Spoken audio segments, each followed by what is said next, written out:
most daredevil group of daffy drivers to ever whirl their wheels in the wacky races, competing for the title of the world's wackiest racer. Hey, welcome to Half the Battle. We're back to the comic this week, but before we get to the issue, let's talk about comic book covers and titles. A cover is supposed to get you to do one thing: buy the damn comic. And it can achieve this in a number of ways. They can promise exciting action, like a big fight between two characters, or a new event, like a costume change, or draw you in with the sheer what the hell is going on factor. Why is Thor a cow? Yeah, that was my reaction when I first saw Beta Ray Bill anyway. Today's comic just gives the whole game away. Cobra Commander is seen here under arrest, and the title of the comic is Cobra Commander Captured at Last. They spoil the ending of the comic, since this is pretty much what happens in the last freaking panel. I hate it when they do this. This would be like if they renamed the movie The Usual Suspects. Spoilers incoming for that movie, by the way. If they renamed it Kaiser Söze and had a huge picture of Kevin Spacey on the box. Fair warning, this won't be the last time I go on a tangent this episode. Well, we'd better press on. The comic opens in Switzerland, with Snowjob keeping the Byrne Institute under surveillance. He has found the Baroness, who we saw check in last issue. Snowjob reports that Duke and Roadblock, who are in the nearby town, and it's explained that they're hoping the Baroness will lead them to the big fish, Cobra Commander. Wonder if that will work out.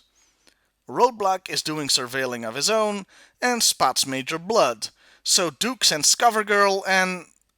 oh goddammit. And Clutch to tail him.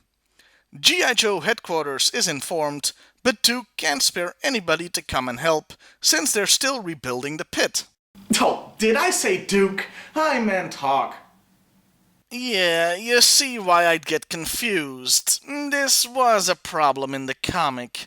Both Duke and Hawk were blonde, square-jawed soldiers with short hair. This is why they changed Hawk's hair to brown when he got a second action figure and showed up in the cartoon. Anyway, they follow Blood to the telegraph office, how quaint, though he uses it to place a phone call to Cobra Commander.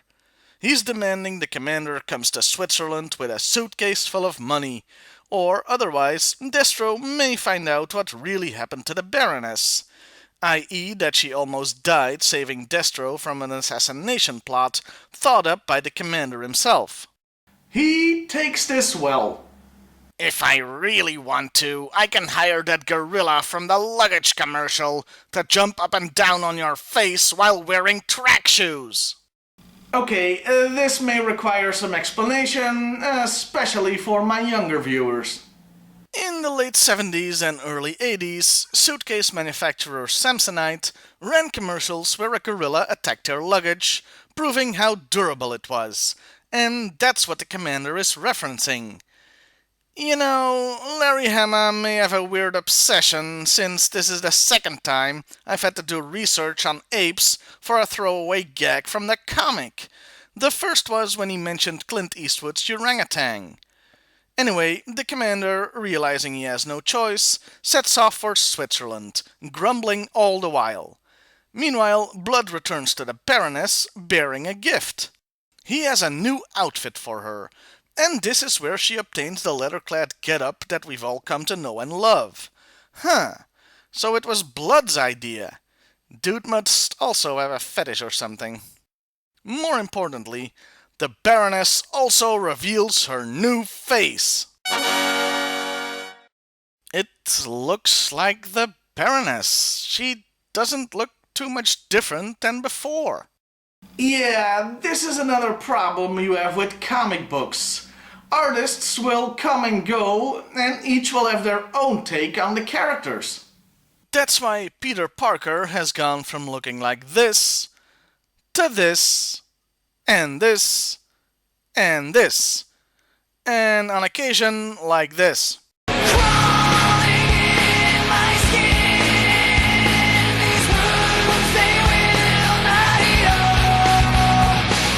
This is why the reveal of the new Baroness fails here. The difference never registered for me. Outside of the comic, this makes sense since the new look was to make her resemble her toy, hence the leather getup. But the toy itself was based on her earlier comic book appearances. Told you there'd be tangents. So, Duke and Roadblock have moved to another restaurant, leading the good life while the others are stuck up a mountain. Rank does seem to have its privileges, I guess. They say it's not like Cobra Commander is just gonna pop up in front of them. So, of course, Cobra Commander pops up behind them. Only, it's not Ragface himself, but just a random guy in a costume. Yeah, the entire town is having a costume ball that night. You know, that's clever and stupid at the same time. Clever, since neither the Joes nor Cobra now have to worry about standing out. Stupid, because it's such a lazy and cliché thing to use. By the way, one of the costume guys is dressed like a superhero. He kinda resembles Captain O, the mascot for Olympic Sales Club, a company that advertised in comics to get kids to sell greeting cards and other crap in exchange for prizes or money. Sort of like a pyramid scheme if it were run by the Easter Bunny. This has been the 4th tangent that I've gone on since we started. Normally I wouldn't do this, but we already know how the damn book ends. Oh, and as the waiter is explaining the costumed festival going on, the real Cobra Commander arrives and just walks by. While minutes ago they said he wouldn't be stupid enough to do that. And of course the Joes pay him no attention whatsoever. Meanwhile, Major Blood and the Baroness are on the move, with CoverGirl and Clutch in hot pursuit. Blood has a bunch of henchmen dressed as 30s gangsters for some reason. I mean, I know why they're dressed up. Why does he have henchmen all of a sudden? The Joes get spotted and crash after taking heavy fire. The simple townsfolk assume it's all part of the festivities, because, as we've established a few times now, civilians in the G.I. Joe universe are complete and utter morons. They all end up near Duke and Roadblock, since they happen to be where the meeting with Cobra Commander was scheduled. So, a fight breaks out between Blood's goons and the Joes. The Major and the Baroness take the opportunity to face Cobra Commander.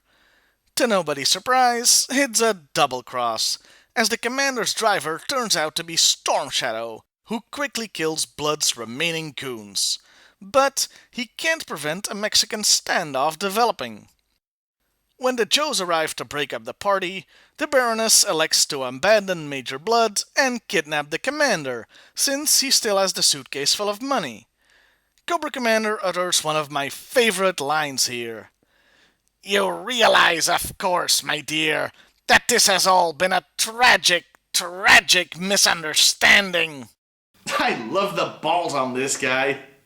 At this moment, I should point out that the story stops being a G.I. Joe comic and becomes an episode of Wacky Races instead. I swear Hama must have been a fan, since this is the second time something like this has happened. A car chase with hilariously inappropriate vehicles. You've got the Baroness and Ragface in a limo, followed by Clutch and CoverGirl in a Porsche, then Blood and Storm Shadow in a parade float, and the rest of the Joes in the Vamp Jeep.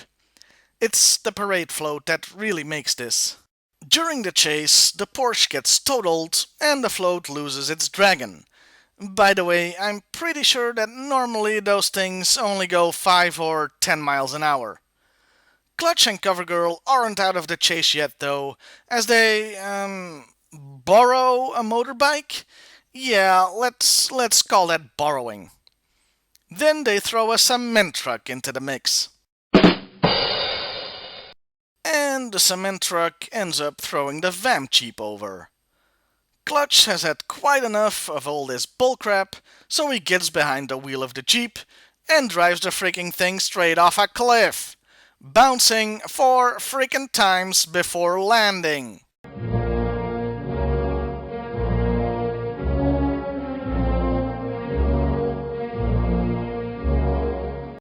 Yeah, like I'd be that lucky. Of course, he survives that giant fall of death without getting as much as a scratch. They land just in time to stop Cobra Commander's car, and while the Baroness does get away by jumping on the, again, surprisingly fast-moving remains of the float, the Commander does really get captured and is in the Joe's custody in the very last panel of the comic. There's even an ominous question below the panel. They got him, but can they keep him? Only if they promise to feed him and walk him every day. Actually, I can answer that right now, because the very next comic that came out was called The Commander Escapes. Real smooth. And that was Cobra Commander Captured at Last. My thoughts? Well, this was a fun comic. And you know, despite my bitching, I really was surprised that they really did capture Cobra Commander in the end. Since comic covers usually lie, I was expecting there'd be some twist, like when the guy dressed up as Cobra Commander, the Masked Marauder, showed up. I also liked the little things. There were plenty of small character moments sprinkled throughout the comic that I didn't mention in my recap. Like Blood demanding the cash in a Gucci suitcase, since it's been his lifelong ambition to walk down the street with $2 million in a Gucci bag. Or Roadblock critiquing or praising the food they are served during the stakeouts, since he is a chef and a gourmand himself. And he doesn't speak in bloody rhymes. It's stuff like this that really makes the characters, and thus the comic, come alive. The only thing I didn't like was the Baroness getting a new face. It just doesn't work well in the comic medium. Overall, I recommend you check this issue out. There was the right mix of comedy and drama in this compelling story. Speaking of comedy, as a complete aside, the last page of the original comic has the Incredible Hulk as the 1984 New Year baby in a Marvel advertisement. I miss goofy stuff like this on today's comics. Phew, well, this was kind of a long one. I think I need a break. And I've got some other projects going on. Hey, why don't you take over for October? And I'll see you guys back on Halloween.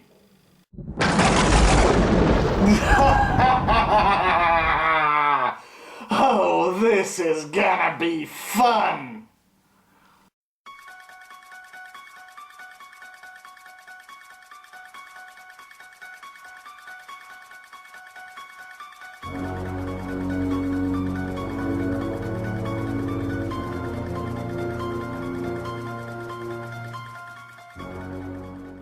And your bollocks did up good, you did.